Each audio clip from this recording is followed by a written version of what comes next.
Bismillahirrahmanirrahim. Assalamualaikum warahmatullahi wabarakatuh. Alhamdulillah hamdan katsiran tayyiban mubarakan fih kama yuhibbu rabbuna wa yardah. Asyhadu an la ilaha illallah wahdahu la syarikalah wa asyhadu anna Muhammadan abduhu wa rasuluh sallallahu alaihi wasallam. Ya ayyuhalladzina amanu taqullaha haqqa tuqatih wa la tamutunna illa wa antum muslimun. Amma ba'd, fa inna asdaqal hadisi kalamullah wa ahsanal hadi hadi Muhammad sallallahu alaihi wasallam wa syarrul umuri muhdatsatuha wa kullu muhdatsatin bid'ah wa kullu bid'atin dhalalah wa kullu dhalalatin finnar. Para penuntut ilmu, semoga Allah menjaga kita dan memberkahi kita semua. Alhamdulillah, kembali kami ingatkan, mari terus berusaha untuk bersyukur, untuk berprasangka baik kepada Allah Subhanahu wa ta'ala. Dan mari kita pula semua untuk jangan bosan-bosan bertakwa kepada Allah dalam bentuk jangan bermalas-malasan dalam belajar, dalam menuntut ilmu dan mengamalkan ilmu. Tidak ada kemuliaan, tidak ada pahala yang besar kecuali dalam hal ilmu, mengamalkan ilmu. Imam Ahmad rahimahullah menyatakan, al-ilmu la ya'diluhu syai' liman sahhat niyatuhu. Ilmu syar'i itu tidak ada yang menandinginya, saking besarnya keutamaan ilmu. Liman sahhat niyatuhu, bagi yang lurus benar niatnya. Jadi bersungguh-sungguhlah ya, belajar dan mengamalkan ilmu. Ini bentuk ketakwaan. Bersungguh-sungguhlah dalam mempelajari dan mengamalkan ilmu syar'i. Penuntut ilmu sekalian, semoga Allah menjaga dan memberkahi kita semua. Alhamdulillah, kita lanjut pembahasan kitab Bulughul Maram oleh Al-Hafidz Ibnu Hajar rahimahullahu ta'ala. Kita masuk pada hadis yang keberapa? Sekarang yang keberapa? Yang kedua. Yang kedua dan yang ketiga. Silakan dibaca. Antum baca. Miftah ya. Nah, al-hadis tsani. Wa an Abi Sa'id al-Khudri radhiyallahu anhu qala Rasulullah sallallahu alaihi wasallam, innal ma'a tahurun la yunajjisuhu syai'un, akhrajahu thalatha wa sahahahu Ahmad sahihul jami'. Wa an Abi Umamah al-Bahili radhiyallahu anhu qala Rasulullah sallallahu alaihi wasallam, innal ma'a la yunajjisuhu syai'un illa ma ghalaba ala rihihi ta'mihi wa launihi, akhrajahu Ibnu Majah wa da'afahu Abu Hatim. Istamir. Terus Walil Baihaqi Walil Baihaqi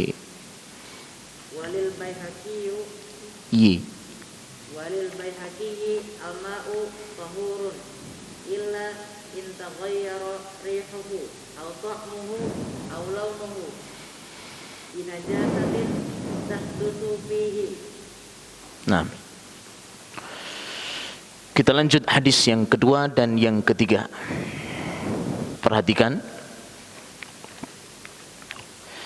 An Abi Sa'id Al-Khudri radhiyallahu an qala Rasulullah sallallahu alaihi wasallam innal ma'a tahurun la yunajjisuhu syai'un. Dari Abu Sa'id, dari sahabat yang mulia Abu Sa'id Al-Khudri, semoga Allah meridhoinya, berkata, bersabda Rasulullah sallallahu alaihi wasallam, sesungguhnya air adalah suci mensucikan. Sesungguhnya air itu suci mensucikan. Tidak menajisinya segala sesuatu. Tidak menajisinya segala sesuatu. Itu terjemahannya. Sesungguhnya air adalah suci mensucikan, tidak menajisinya segala sesuatu. Akhrajahus salasah, dikeluarkan oleh as-salasah. Salasah berapa? 3. Siapa? Ali. Akhrajahus salasah, siapa mereka?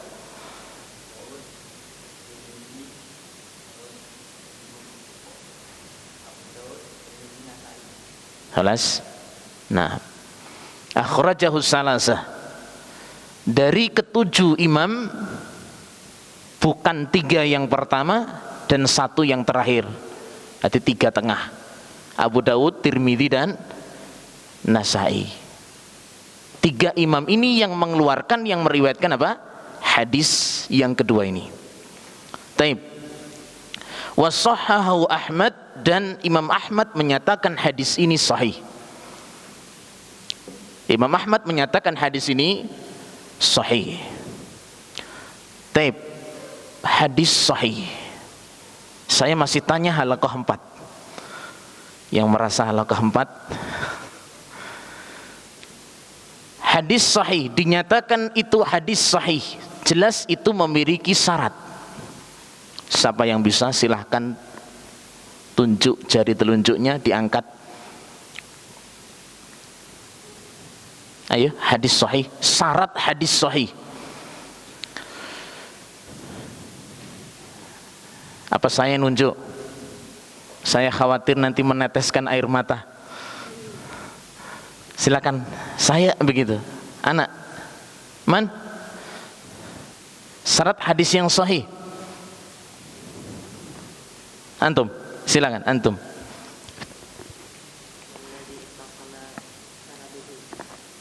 Ittisalus sanad, bersambung sanad. 2. Naqlul adl, dinukil oleh rawi yang adil. 3. Min ghairi sudud, tanpa syad, menyelisih yang lebih kuat. 4. Wala illah, tidak bercacat. Yang kelima, apa yang kelima? Apa yang kelima? Jangan malu-malu, apa nggak bisa? Apa yang kelima? Dhabtun, kuwatul hafidhah, kuat dhabtnya, rawi-rawinya kuat hafalannya. Ini syarat hadis itu dinyatakan hadis sahih. Ya, bersambung sanadnya, rawi dari rawinya sampai ke sahabat Nabi, sampai ketemu Nabi, itu bersambung, tidak terputus sanadnya. Kemudian rawi-rawinya sifatnya adil. Kemudian rawinya tersebut adalah kuat hafalannya. Mereka tidak syad, tidak menyelisih yang lebih kuat, ya, dan tidak terdapat cacat. Itu baru disebut sebagai hadis apa? Sahih. Jelas ya? Ini sekilas hadis yang sahih. Ketika para ulama hadis menyebutkan hadis ini sahih, berarti hadis ini terpenuhi syarat-syarat sahih. dan bisa digunakan sebagai dalil. Baik. Kemudian kita lanjut hadis yang kedua. Hadis yang ketiga. An Abi Umamah Al-Bahili radhiyallahu an qala Rasulullah sallallahu alaihi wasallam innal ma'a la yunajjisuhu syai'un illa ma ghalaba ala rihihi wa ta'mihi wa launihi. Dari Abu Umamah Al-Bahili, semoga Allah meridhai beliau, berkata, bersabda Rasulullah sallallahu alaihi wasallam, sesungguhnya air tidak ada sesuatu pun yang menajisinya. Sesungguhnya air itu tidak ada sesuatu pun yang menajisinya, kecuali berubah dengan sebab najis,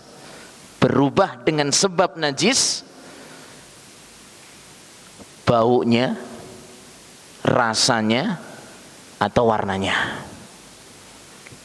Kecuali berubah dengan sebab najis, bau, rasa, terus apa? Warna. Taib. Akhrajahu Ibnu Majah. Hadis ini dikeluarkan oleh Ibnu Majah. Wa dha'afahu Abu Hatim, dan dinyatakan hadis ini dhaif oleh Imam Abu Hatim. Jadi hadis yang ketiga di sini dinilai sebagai hadis apa? Dhaif. Sekarang siapa ini? Apa yang dimaksud dengan hadis yang dhaif? Masih halaqah 4. Mana sih halaqah 4 kok saya lupa ini wajah-wajahnya.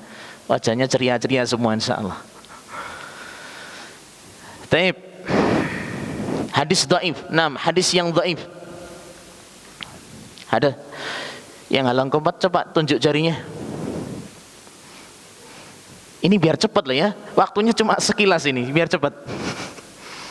Iya, silakan ijlah. Nah, antum. Hadis dhaif. Apa yang dimaksud hadis dhaif? Hadis dhaif.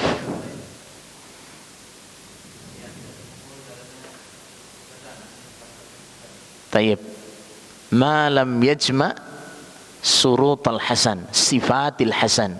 Hadis yang tidak mengumpulkan syarat-syarat hadis hasan, tidak mengumpulkan syarat-syarat hadis yang diterima, hadis yang sahih.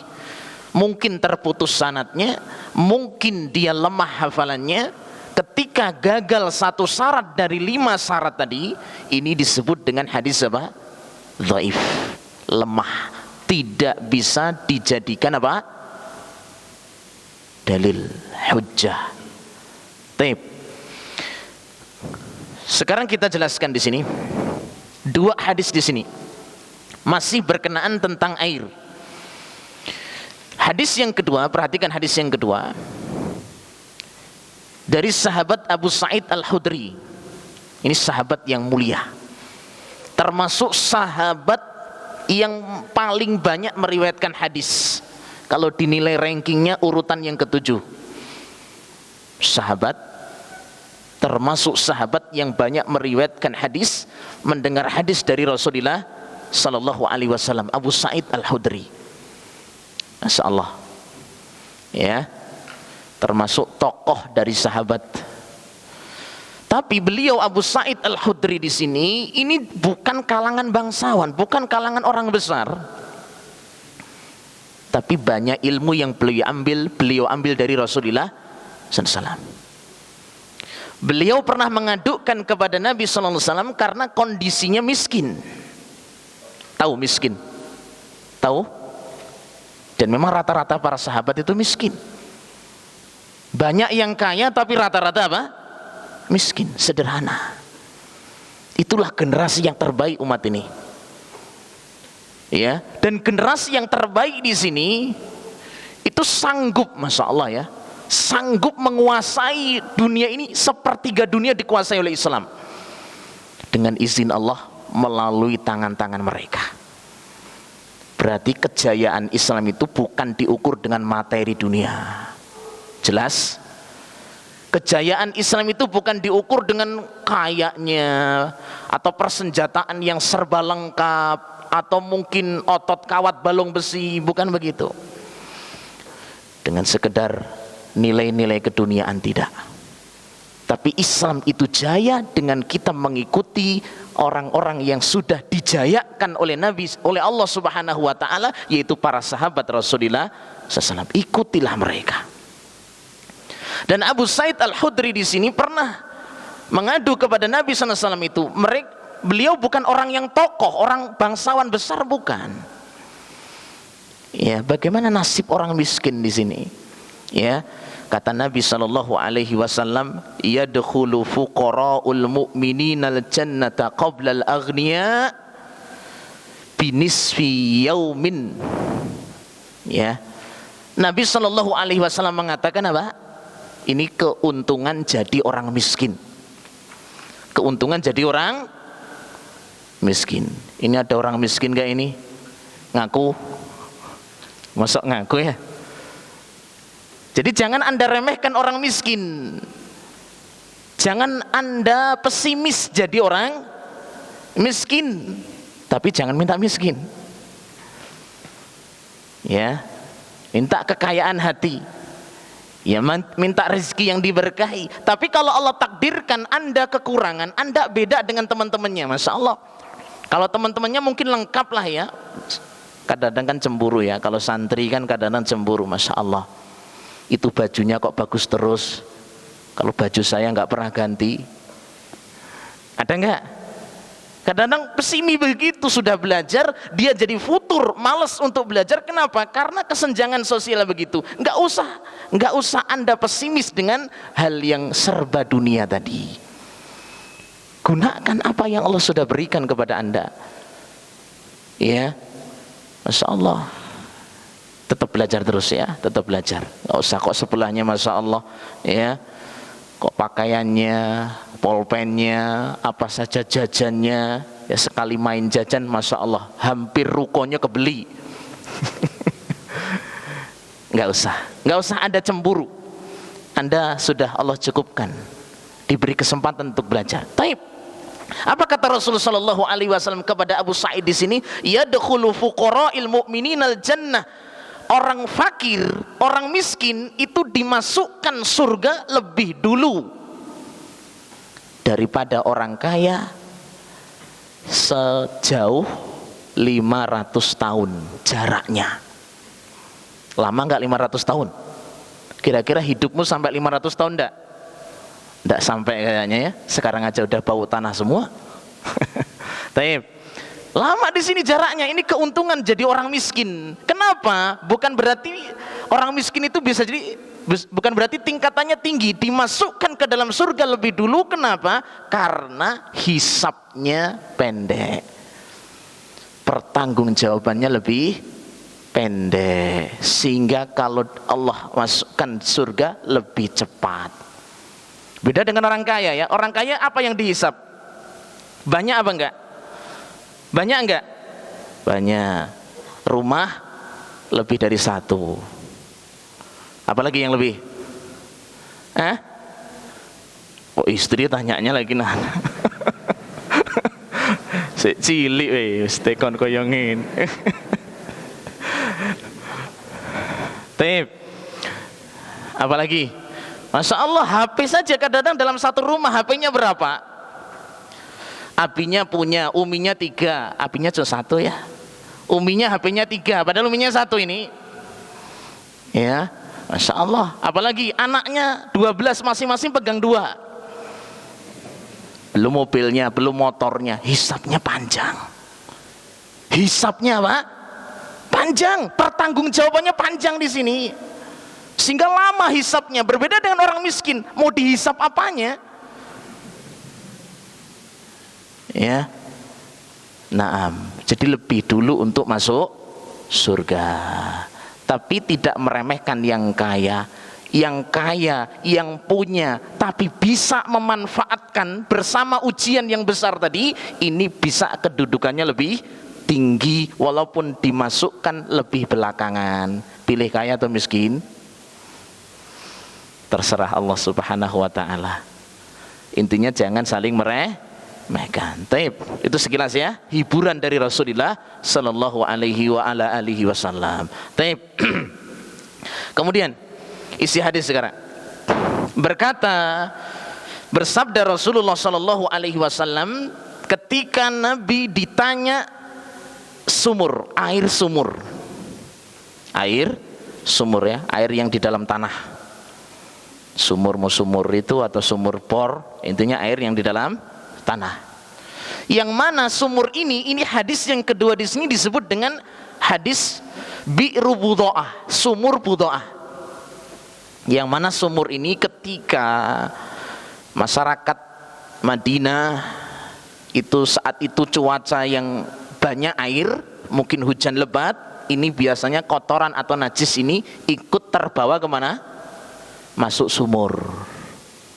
Jelas ya. Sahabat ini tanya, bolehkah kami berwudu dengan sumur ini, yang mana kalau suasananya air sedang melimpah, air yang tercampur najis tadi, najis-najis yang di atas ini kadang masuk kemana? Ke sumur. Bolehkah saya berwudu dengan sumur ini? Apa kata Rasulullah sallallahu alaihi wasallam? Sesungguhnya air itu suci, mensucikan, tidak menajisinya segala sesuatu. Sudah jelas ini? Nah, hadis yang ketiga. Dari sahabat Abu Umamah Al-Bahili, semoga Allah meridhoinya,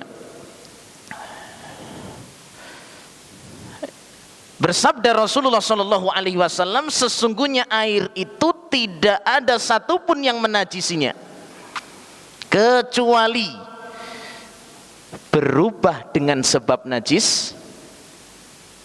Apa tadi? Bau, rasa, warna. Taib.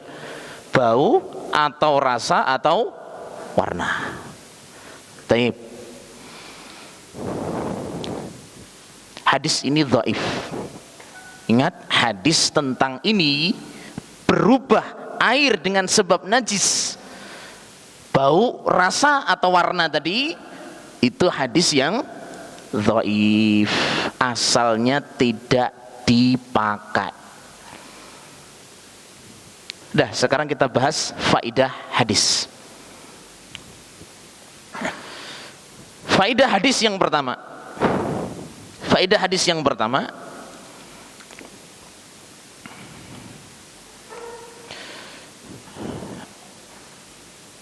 annal asla fil ma'it taharah.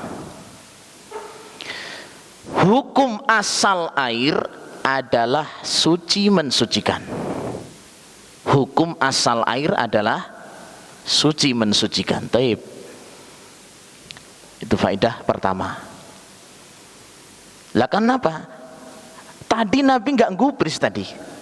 Ketika ini ada air kena kecampur tadi najis, Nabi tetap mengatakan apa? Sesungguhnya air itu apa? Suci mensucikan. Menunjukkan hukum asal air adalah suci mensucikan, boleh untuk berwudu, mandi dan sejenisnya. Ini hukum asal air. Nah, jika kalian antum sudah memahami kaidah ini, penuntut ilmu sekalian, semoga Allah menjaga kita. Hukum asal air itu suci mensucikan, tidak boleh dibatalkan dengan sekedar ragu. Tidak boleh dibatalkan dengan sebab apa? Ragu. Kadang kamu ragu ketemu air, ini di bak ya, punya di rumah punya air enggak? Air ya, nah, atau bak mandi, atau di towernya, atau mungkin ember ada airnya. Kamu masuk rumah sudah lama bepergian, pulang-pulang mau wudu, ini ember yang ada air ini sudah 2 pekan saya enggak lihat, enggak saya temui. Anda ragu, udah najis belum ya? Jangan-jangan ada tikus berenang di sini kan gitu. Jangan-jangan ada apa? Kucing pipis di sini, mungkin begitu. Khawatir, berarti kan ragu-ragu, was-was seperti itu. Tidak boleh Anda batalkan hukum suci ini dengan sebab ragu. Jelas? Pakai aja, nggak usah ragu. Ya, nggak usah ragu. Taib. Kalaupun toh Anda lupa, misalkan toh sudah bersuci, Anda sudah mengatakan ini suci, kemudian berwudu pakai itu sampai sholat sampai selesai, dikasih tahu orang, kamu tadi sholat udah berwudu belum? Udah. Pakai air mana? Itu di ember itu udah kencing 5 kali misalkan begitu. Karena tadi Anda sudah pakai hukum asal dan ketidaktahuan, maka tetap sah. Tapi kalau sedang wudhu dikasih tahu, ya bubarkan urusannya. Ini kalau Anda sudah selesai sholat tadi, ya, Anda sudah selesai sholat, selesai, ya, jelas ya. Nah, kemudian faedah yang kedua, air dalam hukum Islam ada 2. Air dalam hukum Islam ada 2. Pertama, tahur.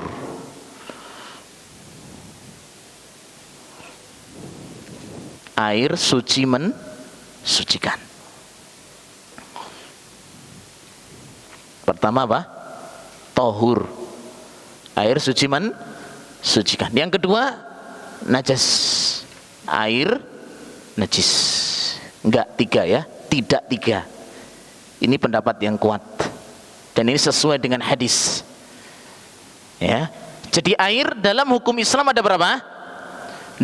Pertama, tahur, air suci mensucikan. Yang kedua, air najis. Taib. Pertama, air suci mensucikan. Ini air yang sesuai dengan asal penciptaannya, baik di laut, baik di dalam tanah, atau turun dari langit.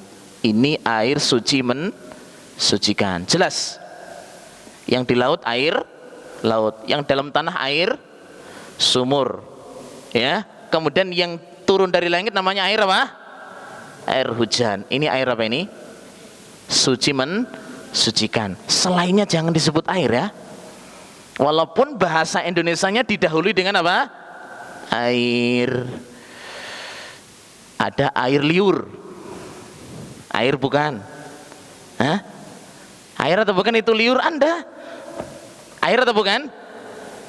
Liur itu ya, bukan air. Nanti kalau ditanya Ustadz apa hukumnya berwudu dengan air liur? Masya Allah, air liur siapa ini kan? Nggak tahu saya. Taib, bukan air, ya. Atau misalkan kalau ini masih air, ya jelas ya. Ini kalau misalkan dikasih bubuk kopi, jadi apa? Gelap, menang kopinya. Air kopi apa kopi? Kopi. Bolehkah berwudu dengan kopi? Enggak. Taib, jelas ya. Tapi kalau cuma kecipratan sedikit, kena sedikit dari bubuk kopi, masih beningnya menang, ini masih apa? Air. Jelas. Berwudu dengan air mata, boleh nggak? Temannya ditonjok jebret, keluar air mata, wudu dia. Tapi saya nggak nyuruh nonjok ya, nggak bener nonjok, itu zalim ya. Taib. Nggak bisa. Itu bukan apa? Air. Walaupun bahasa Indonesianya disebut dengan apa? Air dulu ya. Taib. Jelas ya. Yang kedua, air apa? Air najis.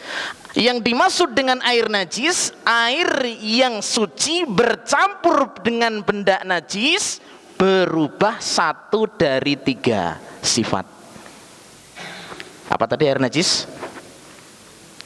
Air bercampur benda najis, berubah 1 dari 3 sifat.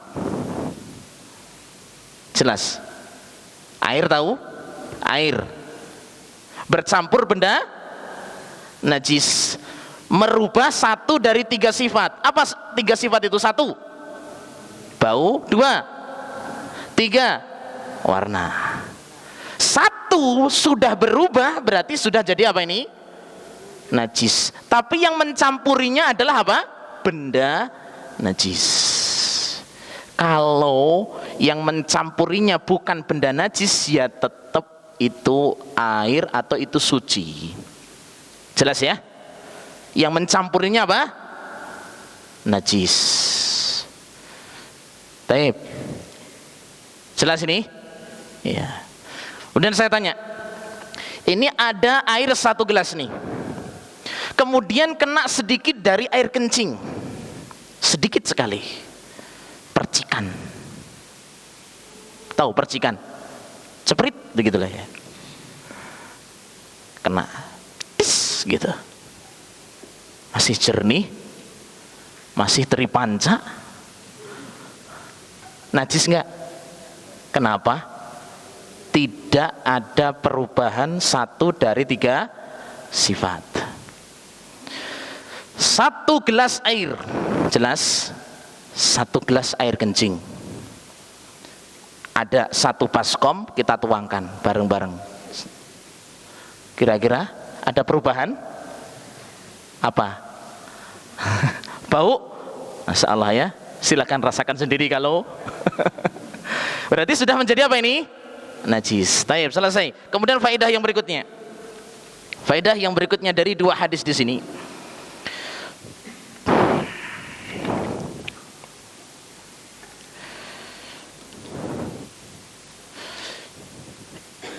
Ijma dalam kurung kesepakatan ulama.